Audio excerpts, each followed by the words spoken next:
Welcome to the last breakfast. Please enjoy the video. In this video, I will show you how to make delicious vegan blueberry muffins.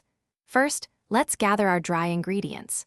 You'll need 1 3/4 cups of all-purpose flour, 2 teaspoons of baking powder, 1/2 teaspoon of baking soda, and 1/4 teaspoon of salt.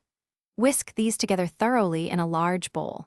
This step is crucial for ensuring all the leavening agents are evenly distributed, which helps your muffins rise beautifully and consistently. It's a simple start to a wonderful treat. Now, let's prepare our wet ingredients.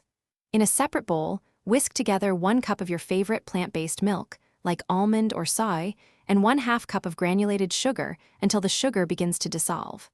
Then, add 1/3 cup of vegetable oil and 1 teaspoon of vanilla extract for that lovely aroma.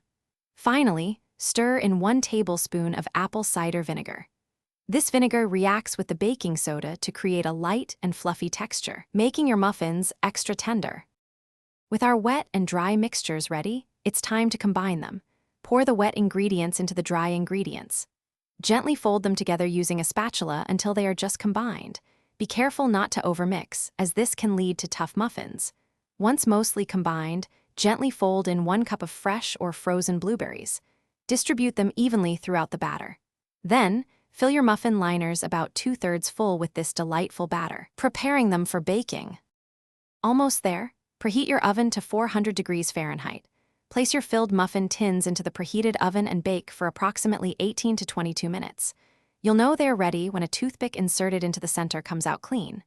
Once baked, let these golden brown beauties cool in the muffin pan for about 5 minutes.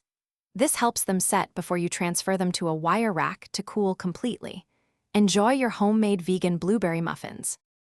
Thanks for watching. If this was helpful, leave a like and consider subscribing. See you next time.